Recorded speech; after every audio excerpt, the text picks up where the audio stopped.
किसी भी विपत्ति से, उलझन से निजात पाने का यदि कोई विषय है वह मनोविज्ञान है। अपने विषय का सहारा लोगे। मैं कहता है विपत्ति आएगी तो माँ बाप सहारा बनेगा, तो तुमको यदि कोई विपत्ति आएगी तुम अपने विषय का सहारा ले लो। अभी तक जितना चीज़ को अध्ययन किए हो, पढ़े हो, उसका तुम उपयोग कर लो। उस विपत्ति से छुटकारा नहीं पालोगे तो फिर कामा कंट्रोलर से आप कहें। इसी के साथ में अपने वाणी को विराम देता हूँ।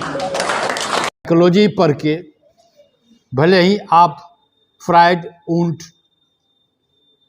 कटेल न बने, लेकिन साइकोलॉजी पढ़ के आप इतना जरूर कर सकते हैं कि कौन काम कब करना चाहिए, कैसे करना चाहिए और क्यों करना चाहिए। इन तीनों प्रश्न का जवाब आप अपने एडजस्टमेंट से हल कर सकते हैं।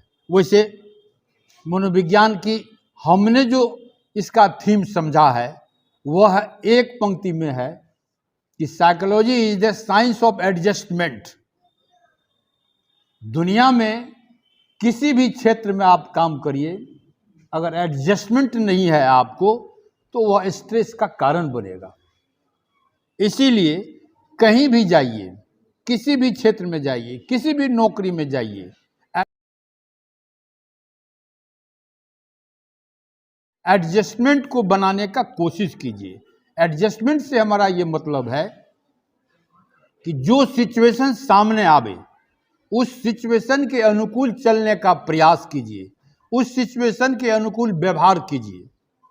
अब रही मेंटल हेल्थ और फिजिकल हेल्थ की बात, मनोविज्ञान में पहले मेंटल हेल्थ पर बहुत जोर दिया जाता था।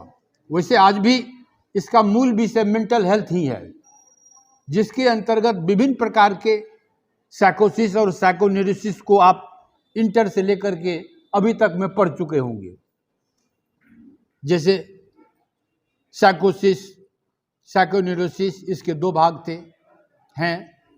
उसी कड़ी में पैरानोमा है, हिस्टीरिया है, सिजोफ्रेनिया है, मैनिक डिप्रेसिव साइकोसिस है। ये विभिन्न प्रकार के ये मानसिक रोग हैं।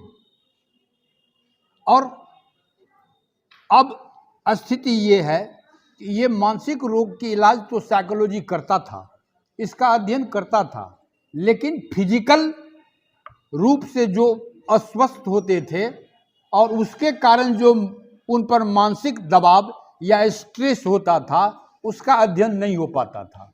इसी कड़ी में अभी के मनोविज्ञान में रिसेंट में आया है, जैसे कैंसर का इलाज, पेप्टिक अल्सर का इलाज एक जगह है जो डॉक्टरी या मेडिसिन या जो एलोपैथी से जिससे होता है होता रहेगा, लेकिन उनके सही में उनके रिहैबिलिटेशन के लिए किस प्रकार से उनको जीने के लिए सिखाया जाए कि यह जो बीमारी है, चाहे वो कैंसर हो या कोई भी जानलेवा बीमारी होती है जिसमें बचने की कम संभावना होती है, नाम सुन करके ही व्यक्ति स्ट्रेस में आ जाता है। कि किसी को कह दे अगर कोई डॉक्टर भूल से भी कि आपको कैंसर हुआ है तो वह उसकी आधे मृत्यु तभी हो जाती है। उसी से बचाने के लिए, उसी से निपटने के लिए मनोविज्ञान में एक प्रकार का रिहैबिलिटेशन प्रोग्राम चलाया है, जो विभिन्न प्रकार के फिजिकल रोग को निजात कैसे मानसिक रूप से ढाल करके किया जाए, इसके लिए भी अब मनोविज्ञान के सिलेबस में ऐड हो गया है। वो इससे बहुत लाभ होता है। अब बड़े बड़े अस्पताल में, जैसे जहाँ कैंसर का इलाज होता है, वहाँ पर साइकेट्रिस्ट के रूप में साइकोलॉजी के विद्वान को नियुक्ति की जाती है। अब तो हर हॉस्पिटल में भी नियुक्ति होने लगी है। ज़रूरत इसकी है स्कूल और कॉलेज में भी काउंसलर का, कि कौन से बच्चे किस प्रकार के पाठ्यक्रम के लिए विशेषज्ञ होंगे, उस प्रकार के वातावरण उसको दिया जाए ताकि वह भविष्य में देश का नाम रोशन कर सके।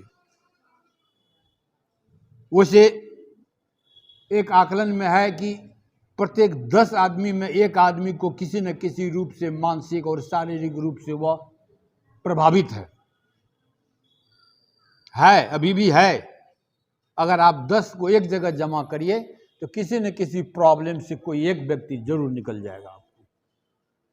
समय काल परिस्थिति बदल रही है, वायुमंडल का भी कुछ प्रभाव है, वातावरण का भी कुछ प्रभाव है, खाद्य पदार्थ का भी कुछ प्रभाव है, कुछ हमारे रहन सहन का भी है। आजकल बच्चों में देखिएगा, जैसे ही जरा सा व्यस्क होता है कि पान मसाला गुटखा और क्या क्या नहीं होता है, हम तो नाम भी नहीं जानते हैं, उसको बड़े चाव से वह ग्रहण करता है।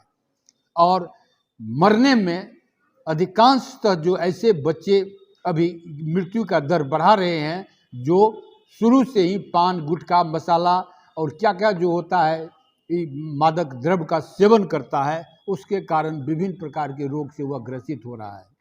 तो आपको ज़रूरत इस बात की है कि इस बात से आप भी बचें और अपने आने वाले बच्चों को भी बचाने का कोशिश करें, तभी मनोविज्ञान का सही अर्थ में ज्ञान आप समझ पाएंगे। इसी शब्दों के साथ मैं आपकी आज पूर्ण विराम देता हूँ।